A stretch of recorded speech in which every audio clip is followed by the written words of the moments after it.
The hottest pop culture stories of the day, like an icon has passed. Also, Shia Labuff and FKA Twigs lawsuit has reached a settlement. This is Hot to Go. I'm Brittany. I'm Kendall. And I'm Mike. This is a tough day. I know. Ooh, tough one to open the show with. Ozzy Osbourne passed away. We got the news hours ago, like maybe 2 hours ago. Brittany and I were on the phone. She said, oh my gosh, I just heard Black Sabbath's own Ozzy Osbourne dead at 76. His family said he was surrounded by love. It was with more sadness than mere words can convey that we have to report that our beloved Ozzy Osbourne has passed away this morning. He was with his family and surrounded by love. We ask everyone to respect our family privacy at this time. Of course, signed by Sharon and then all of his children. We knew that Ozzy had Parkinson's. He's had that. He announced that back in 2020, that diagnosis. But he had just performed this month. Yeah, it was his goodbye. I mean, it was his goodbye tour, which we all kind of said, we'll see. And we've been very spoiled in a way that a lot of our rock stars do a couple of goodbye tours. Unfortunately, this one held true. We will be doing a longer expose in about a half hour at the... in this show, we're talking about Ozzy Osbourne, and there was a great write-up in the Times that talked about his legacy and his history, and we will be going through that. But yeah, good timing because he just got inducted to the Rock and Roll Hall of Fame, and I have audio for that as well. Yeah, it's a tough one to swallow. And anyone at that show, you could just, there were people just tearing up because, again, he was dealing with Parkinson's. So he did have, you could just visually see it. Like you said, he's done the farewell tour a bit every now and then, but you could just see what he was going through to make that show happen. And so glad he was able to do. And we also found out that show is actually going to be a theater film that we're going to be able to watch early next year. So early next year, that final show and everything around it is going to be playing in theaters all across the country. Oh, that's amazing. They obviously had that planned well before knowing what had gone on. And thank goodness, since it ended up being the last show. I think, as Brittany said, we're going to talk much more heavily about this later on in the show. She's pulled some really good audio, nice tribute for Ozzy Osbourne. Our generation, us millennials, most of us remember the Osbourne family from The Osbournes on MTV. And Ozzy and 2 of his 3 kids with Sharon. Their oldest daughter, Amy, never wanted to be a part of the show. So that's why I always was like, wait, there's another, what? Well, not only that, he had 2 kids from a prior marriage. Right. Plus adopted another kid from that same marriage. And try to guess how many seasons there were of The Osbournes. I looked this up recently. Is it 5? 3. Mike? They're right in the middle, 4. 4 seasons, okay. So, and it's one of probably the most impactful reality shows. They deem it one of the most successful reality shows because of kind of what it brought in and what was the forefront of reality TV. It was only 4 seasons from 2002 to 2005. So, and it's like we know the music of Black Sabbath, the music of the Prince of Darkness, but at least in the mid 2000s to now, he's always been this kind of like, he was always like mumbling under his breath something funny. Like, I would say I knew more about his wife, more about Sharon than I knew about him. But really? Going back and like reading, I know because you guys, specifically you, Brittany, like worked in hard rock radio. I've heard a few of the songs. I just know him more as the personality. Didn't you know? This always went around that the time that he bit the head off of a live bat. Oh, yeah. That was something that playgrounds around the world would talk about. And would be like, no, that's not true. I remember being a kid and being like, that's a lie. For sure, that's a lie. And then as I got older, like, oh, no, that happened. That was not a lie. 1,000% that happened. Yeah. Oh, man. He's an icon in his own. There's so many things, and Ozzy Osbourne will be the first to admit he's no saint. And the Times wrote up something that really reflects, the combination of he acted as a rock star. Let's just say that he appropriately so. And again, we're going to do a full segment dedicated to Ozzy Osbourne at 3:40. So definitely check that out. Here are at the tail end of the first hour of the pod. All right, I want to talk about Shia Labuff and FKA Twigs. Now, Shia Labuff and FKA Twigs, they were dating back in, I think it was 2019. 18 to 19. Yeah, they had met, I thought, they began dating after the Twigs, after Twigs was in the same show, that Honey Boy, which was a semi-autobiographical film in 2019. So I think that started filming in 2018. Well, as we know, Twigs had sued Shia Labuff in 2020 for sexual battery, assault, and infliction of emotional distress. On Monday, Twigs asked the court to dismiss all claims against Labuff with prejudice, meaning she can't refile the claims in the future. Brian Friedman, who is her lawyer. Whoa, wait. The Brian Friedman of the Justin Baldoni lawyer life? Yes, ma'am. Okay. I know. So he, obviously, she was ready to fight. Said, committed to forging a constructive path forward. We have agreed to settle our case out of court, said Brian Friedman. While the details of the settlement will remain private, we wish each other personal happiness, professional success, and peace in the future. I think peace in the future being a huge part of that. Yeah. I mean, to sue someone and then 5 years later settle. I mean, do you just want to be, like, you also just want to be done, right? I know, right? Yeah. Think about she has accused him of choking her, knowingly giving her a sexually transmitted disease. She also detailed an alleged incident where Labuff threatened to crash the car he was driving while Twigs was in the passenger seat and then physically attacked her when they stopped at the gas station. Shia Labuff has denied all of the wrongdoings at the time of the suit was filed. Labuff said many of the claims were not true, but also told the New York Times, I'm not in any position to tell anyone how my behavior made them feel. I have no excuses for my alcoholism or aggression, only rationalizations. I have been abusive to myself and everyone around me for years. I have a history of hurting the people closest to me. I am ashamed of that history and am sorry to those I hurt. There is nothing else I can really say. Dang. So, I mean, that's an apology for all apologies. So, taking ownership. Yeah, it's almost refreshing in the way, especially like somebody going through a lawsuit who would publicly come out with that. Wow. So hopefully there's some peace. And like you said, listen, nobody wants to sit and rehash the worst things that's ever happened to them year after year after year after deposition after deposition. So hopefully whatever settlement brings both of them peace. Right. And like, think about the fees. I just think of all those attorney hours that they're putting in. And it's like, both of us are going to move on and move forward and be done. All right. Right. Yeah. I just hope 1/5 of the stories around Shia LaBeouf are true.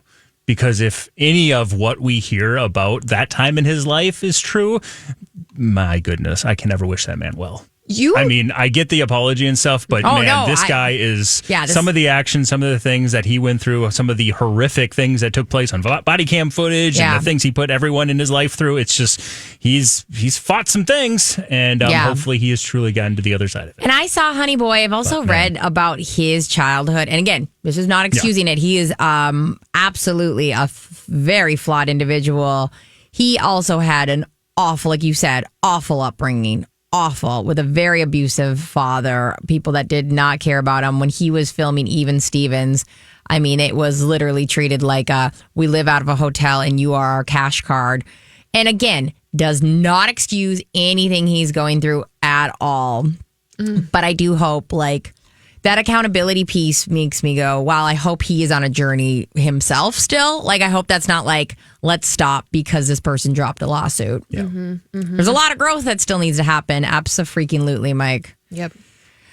Okay, Gwyneth Paltrow, as we know, this book, God dang it, I wish I had like an alternate person in my life that I could just like read this book, because these stories keep on coming out about Gwyneth Paltrow. Now, we've talked about how she pretty much felt like she had to teach Brad Pitt everything about caviar. He was a small town guy, as she was a Nepo baby to end all Nepo babies. Well, there was a lot of conversation around she's been with so many attractive co-stars. And there's conversations around like, but who would you marry if you could pick a co-star to marry? She ultimately chose to marry Robert Downey Jr. Oh, who wouldn't sense. want to marry? Well, especially the characters that they play. I know, right? So she said, I would marry Robert because we would just laugh so much and have such a fun, weird life and travel. And anyway, I am married to him in movies. So what's the difference? Most Gwyneth Paltrow answer. Well, I'm already married to him in Iron Man, so I might as well just be actually married to him. Totally. Same queen. That's what movies are. They're just practice for real life. Everyone knows that. Duh. I think Jude Law. Well, no, I don't think I'd marry him, actually. I'd like to make out with him. I wouldn't want to marry him either. Trust me. I mean, I was like, wait. Yeah. I would like to marry Jude Law's character in The Holiday. Yeah, that's a very one moment in time because most of the time he does play kind of a D-bag.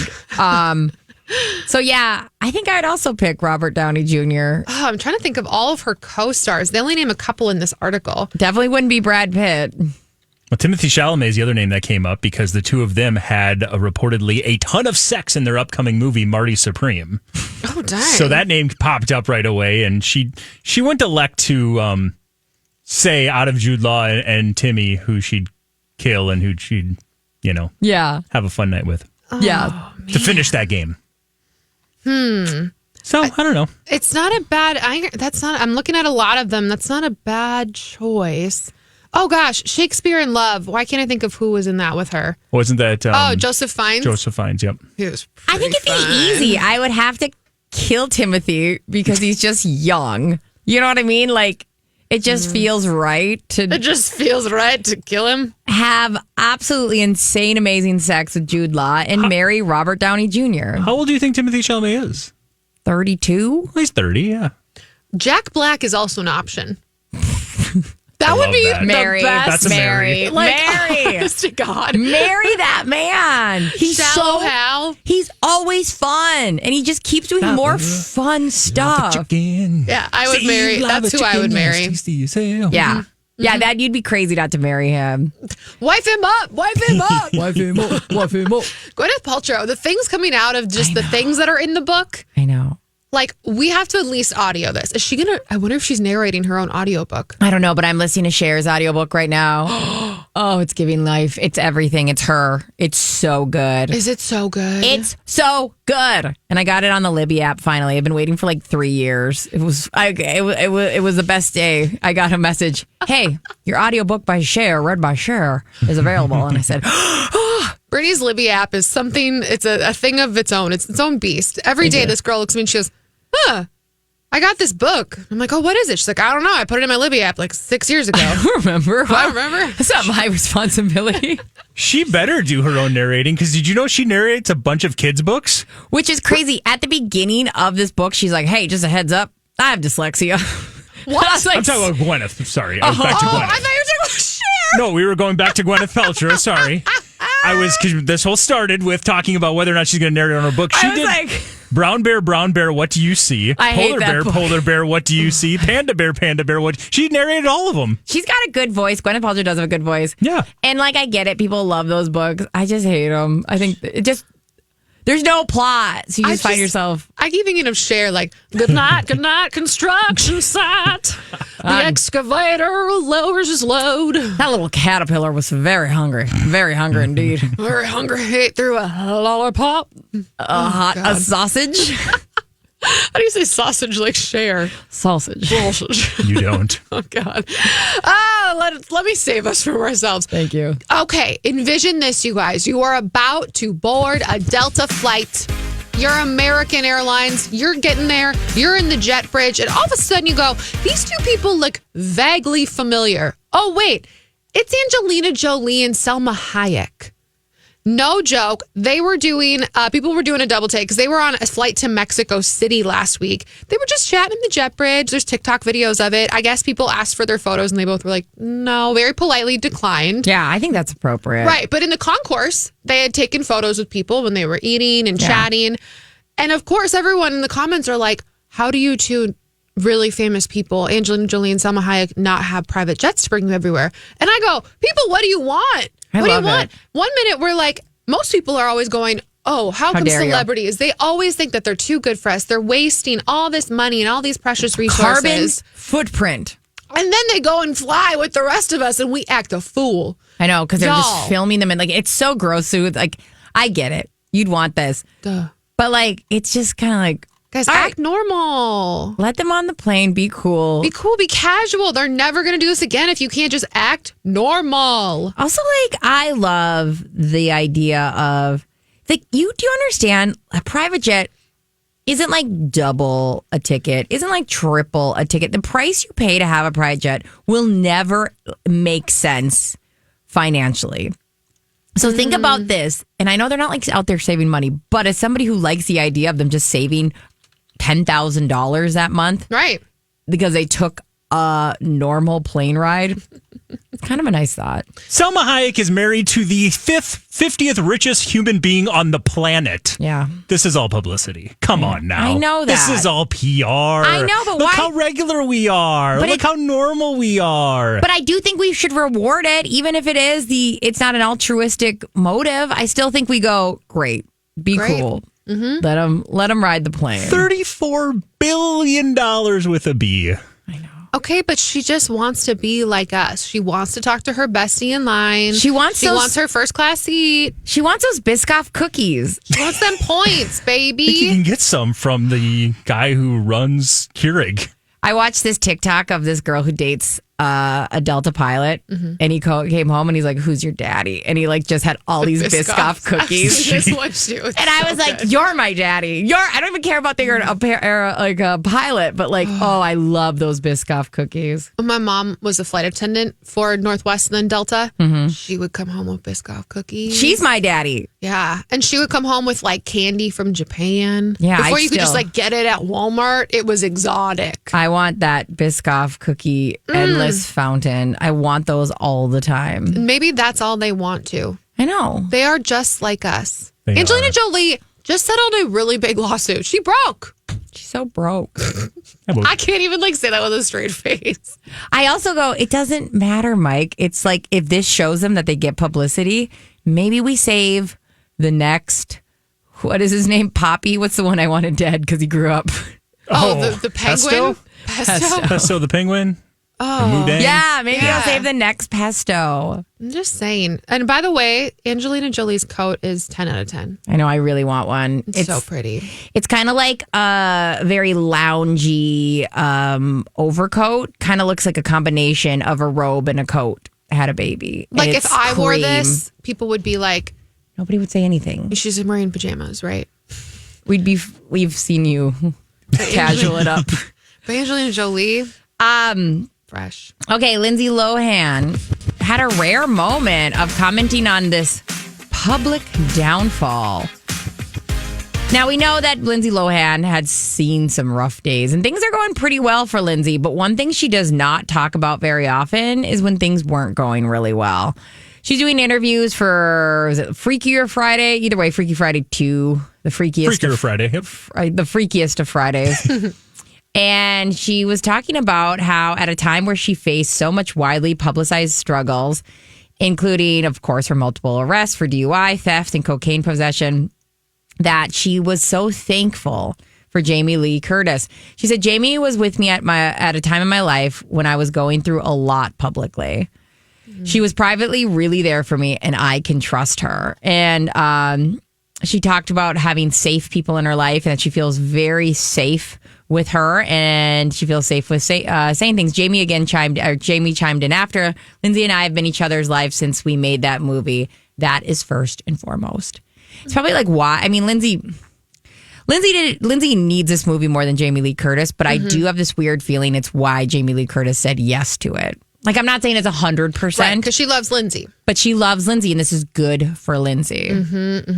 She's really worked hard to not just rebrand herself, but to actually be the better person of who she always was. And Yeah. then I can't fathom, we talk about this all the time, we would never sign our kids up to be a star as a child. No. It so rarely goes well. And then for those who dig themselves back out like Yeah. this, to be able to then be in a movie, not Yeah. just like fix your soul and your health and your well-being and try to get your life back in order, but to then go, I'm going to do movies again. That's huge. Yeah, I think it really hit the nail on the head with talking about that she actually walked the walk before she came back into media, is that she actually got sober. She did she tried a whole bunch of things too. She went to different places and did different treatments and talked about what worked for her and what doesn't work for her. And she got sober before she started thinking like, all right, I'm going to get back into movies. And then she did it kind of safe and quietly. We had our Lifetime original movies that she did and was feeling that out, that like Get Lucky one or whatever. And Netflix? Yes, thank you. I've watched them all, don't worry. And then, and now we've got a big movie where she is such a big part of Freaky Friday. I mean, she's the lead along with Jamie Lee Curtis. It's like she's ready for this. She can handle this. And she's in such a safe space and sober and had a kid and happily married. I go, that's amazing. Oh, no, go ahead. No, it's a perfect mentor for her, too, because obviously Jamie Lee Curtis grew up in the industry. Yeah. She's a Nepo baby as well. She didn't start acting nearly as young as Lindsay Lohan did, but she's somebody who is one of those success stories that started in her late teens and has been arguably one of the biggest, most successful actresses in a very long time, even with all that lifestyle already built in there around you. The only thing I hope is that they've fixed the Botox situation so she can actually fake cry. I don't mind. Because when she was crying in that skiing accident one, like the memes were memeing. That girl trying to show emotion on her face was like Britney after a round of Botox. She's like, no, this doesn't move right now. Like, no, I can't give you empathy right now. Try me in a week. Yeah. I don't mind. I thought it was like kind of iconic because now it's her move. Like, because we all watched her in the last Lifetime original movie, or which one we watched, the holiday one. Yeah, Netflix. And she just sat on the edge of the bed and goes, I'm crying right now. Can't you tell? Can't you tell? I'm currently crying. Tears. No, Our queen. little secret. Our little secret. It was like, And it was actually a great movie. I know. It was. We all liked it. And we don't care. Like, that is the one thing. Two things can be true. Yes.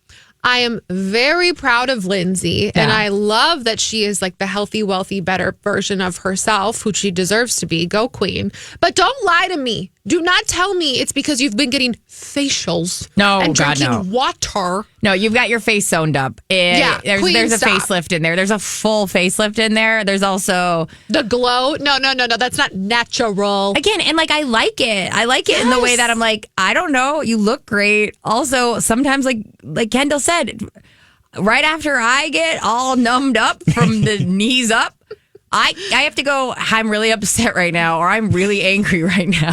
I have to make it work with my voice because my face is not exhibiting how I'm feeling. I've got nothing for you north of my belly button to convey except vocalizing. I'm so sad. I'm so sad. Can't you tell? So like that's where we're at. That's my acting skills. Sorry, dolls. Have you guys seen this video of Lady Gaga?